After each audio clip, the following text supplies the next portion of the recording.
بسم اللہ الرحمن الرحیم۔ اللہ تبارک و تعالیٰ کے نام سے شروع جو بڑا مہربان اور نہایت رحم کرنے والا ہے۔ اللہ تبارک و تعالیٰ کے ایک ایسے نبی جن کی پرورش ان کے ماں باپ نے نہیں بلکہ شیروں نے کی۔ پیارے دوستو، حضرت دانیال علیہ السلام اللہ تبارک و تعالیٰ کے ایک نبی تھے جو بنی اسرائیل کے زوال کے آخری دور میں پیدا ہوئے۔ حضرت دانیال علیہ السلام یہودا کے خاندان سے تھے جو بنی اسرائیل کا ایک اعلیٰ مرتبے کا خاندان تھا۔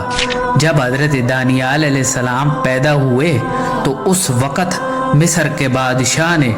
یہودا کے بادشاہ کے ساتھ جنگ کا اعلان کر دیا، کیونکہ حضرت دانیال علیہ السلام یہودا خاندان سے تھے تو ان کی جان کو بھی خطرہ تھا، جس کی وجہ سے ان کے والدین نے حضرت دانیال علیہ السلام کو جنگل میں چھوڑ دیا۔ حضرت دانیال علیہ السلام جو اس وقت چند دنوں کے تھے، اللہ تبارک و تعالیٰ کی امان کے اندر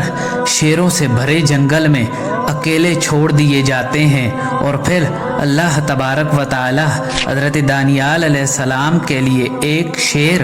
اور ایک شیرنی کو مقرر فرما دیتا ہے۔ شیر حضرت دانیال علیہ السلام کی حفاظت کرتا تھا اور شیرنی حضرت دانیال علیہ السلام کو دودھ پلاتی تھی، اور وہ شیر اور شیرنی حضرت دانیال علیہ السلام سے بالکل ویسے ہی محبت کرتے تھے جیسے کہ جانور اپنے بچوں سے کرتے ہیں۔ پیارے دوستو، جب حضرت دانیال علیہ السلام جوان ہوئے تو وہ وقت بنی اسرائیل کا بدترین وقت تھا۔ اس وقت بنی اسرائیل کے لوگ عیش و عشرت اور بدکاریوں میں لگ گئے اور اللہ تبارک و تعالیٰ کو بالکل بھول گئے، اور پھر اس وقت اللہ تبارک و تعالیٰ نے بنی اسرائیل کے اوپر اپنا عذاب نازل فرمایا، اور بابل کے ایک حکمران بخت نصر نے بنی اسرائیلیوں پر ایک حملہ کیا، اور وہ حملہ اتنا سخت تھا کہ اس نے یہودی ریاست کا بالکل خاتمہ کر دیا۔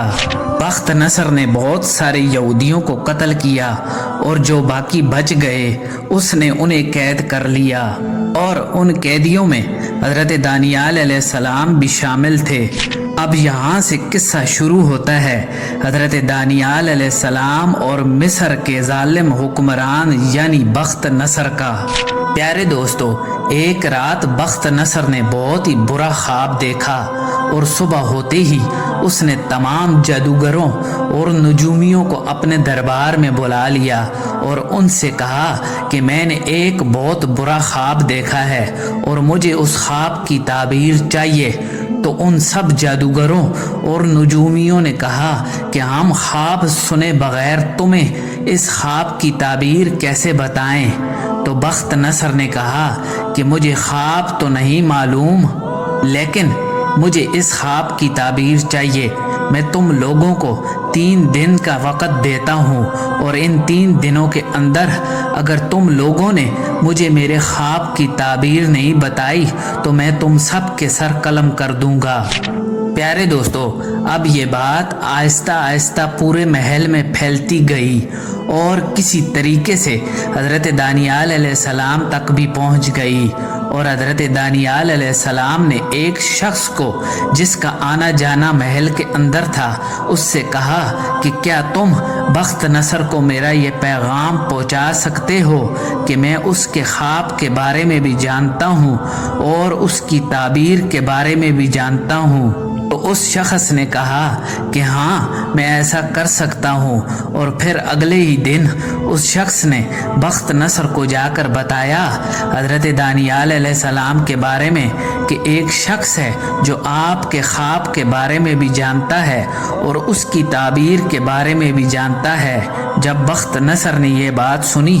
تو اس نے فوراً اپنے سپاہیوں سے کہا کہ اس شخص کو میرے دربار میں پیش کیا جائے۔ پیارے دوستو، جب حضرت دانیال علیہ السلام کو بخت نصر کے سامنے پیش کیا گیا تو اس وقت بخت نصر کی حکومت کے اندر یہ روایت تھی کہ جو بھی بخت نصر سے ملنے آتا وہ پہلے اس کو سجدہ کرتا، لیکن حضرت دانیال علیہ السلام نے بخت نصر کو سجدہ نہیں کیا، جس کی وجہ سے اس کو غصہ آ گیا۔ اس نے دربار میں موجود تمام لوگوں سے کہا کہ دربار سے نکل جاؤ، اور دیکھتے ہی دیکھتے دربار بالکل خالی ہو گیا۔ جب محل خالی ہو گیا تو بخت نصر نے حضرت دانیال علیہ السلام سے پوچھا کہ آخر تم نے مجھے سجدہ کیوں نہیں کیا؟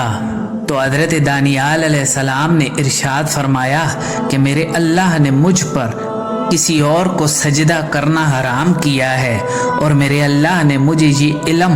اسی شرط پر دیا ہے کہ میں اس کے سوا کسی اور کو سجدہ نہ کروں، اور مجھے ڈر ہے کہ اگر میں نے تجھے سجدہ کیا تو وہ علم مجھ سے چھین لیا جائے گا، اور تو میرے علم سے کچھ فائدہ نہیں اٹھا سکے گا، اس لیے میں نے تجھے سجدہ نہ کر کے تجھ پر احسان کیا ہے تاکہ تیری پریشانی دور ہو سکے۔ جب بخت نصر نے حضرت دانیال علیہ السلام کی ساری باتیں سنی تو اس نے حضرت دانیال علیہ السلام سے کہا کہ میں نے آج تک اپنے رب کا فرما بردار بندہ کبھی نہیں دیکھا، اور میں ایسے لوگوں کو بڑا محبوب رکھتا ہوں، اس لیے اب تم مجھے میرا خواب بھی بتاؤ اور اس کی تعبیر بھی بتاؤ۔ پیارے دوستو، حضرت دانیال علیہ السلام نے فرمایا کہ تم نے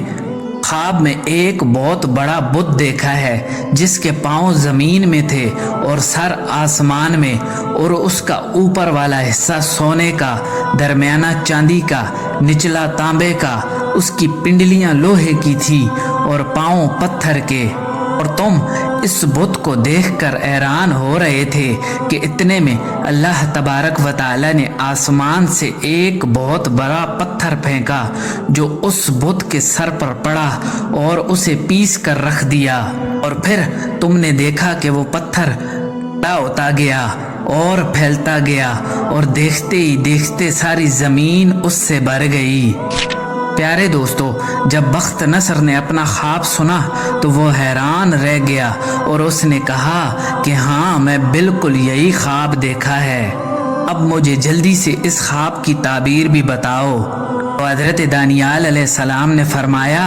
کہ اس بت سے مراد مختلف زمانوں میں مختلف امتیں ہیں، اور سونے سے مراد موجودہ زمانہ ہے جس میں تم رہتے ہو، چاندی سے مراد تمہارا بیٹا ہے جو تمہارے بعد بادشاہ بنے گا، اور تانبے سے مراد روم کی طرف اشارہ ہے، لوہا فارس ہے، اور پتھر سے مراد 2 امتیں ہیں جن کے اوپر 2 عورتیں حکومت کریں گی، اور جو پتھر اس بت کے اوپر پڑا تھا وہ دین الہی ہے جو آخری زمانے میں ظاہر ہوگا۔ اللہ تبارک و تعالی عرب سے ایک نبی بھیجے گا، اور اس وقت تمام باقی قوموں کا وہی حشر ہوگا۔ اس پتھر نے اس بت کا کیا ہے، وہ دین اس پتھر کی طرح پھیلتا جائے گا اور ساری زمین پر غالب آ جائے گا۔ حضرت دانیال علیہ السلام کی سب باتیں سننے کے بعد بخت نصر نے کہا کہ آج تک کسی شخص کی باتوں نے میرے اوپر اتنا زیادہ اثر نہیں کیا، اور میں سمجھتا ہوں کہ اس دربار کے اندر تم میرے سب سے زیادہ مخلص ہو، اس لیے میں تمہیں اپنے سب سے زیادہ خاص بندوں میں شامل کرتا ہوں۔ پیارے دوستو، اس واقعے کے کچھ ہی عرصے بعد بخت نصر کو پھر سے پریشان کرنے والے خواب آنے لگے، اور جب ان خوابوں کا ذکر بخت نصر نے حضرت دانیال علیہ السلام سے کیا تو حضرت دانیال علیہ السلام نے فرمایا کہ تیری حکمرانی صرف اسی صورت میں قائم رہ سکتی ہے کہ جب تو اللہ تبارک و تعالی کی حکمرانی کو تسلیم کرے گا۔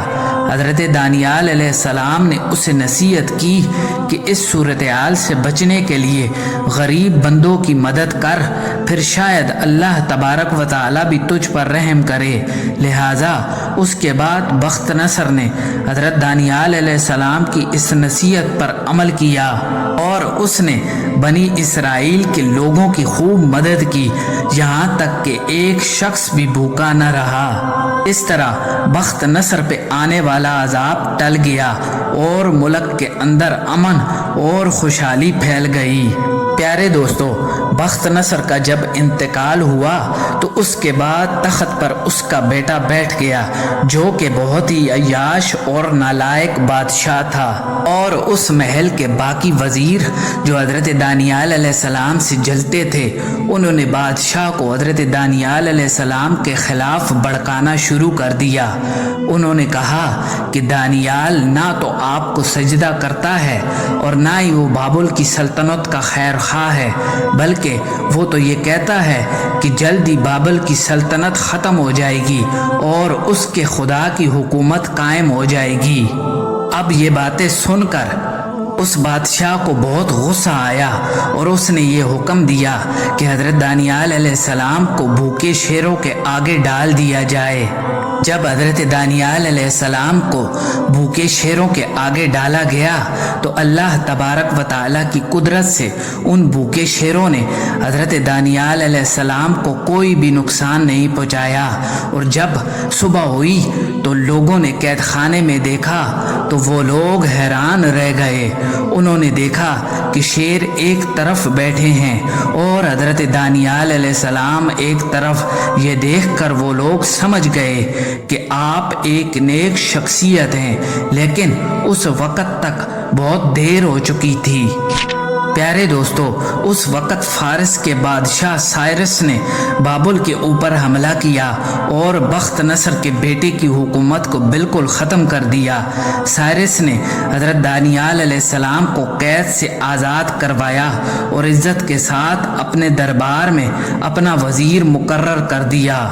پیارے دوستو، حضرت دانیال علیہ السلام نے جو خواب کی تعبیر بتائی تھی اس کے مطابق پہلی سلطنت بابل کی تھی، پھر اس کے بعد فارس کی، پھر یونان کی اور پھر روم کی، اور اس کے بعد ان سب پر غلبہ حاصل کیا اللہ تبارک و تعالیٰ کے دین نے،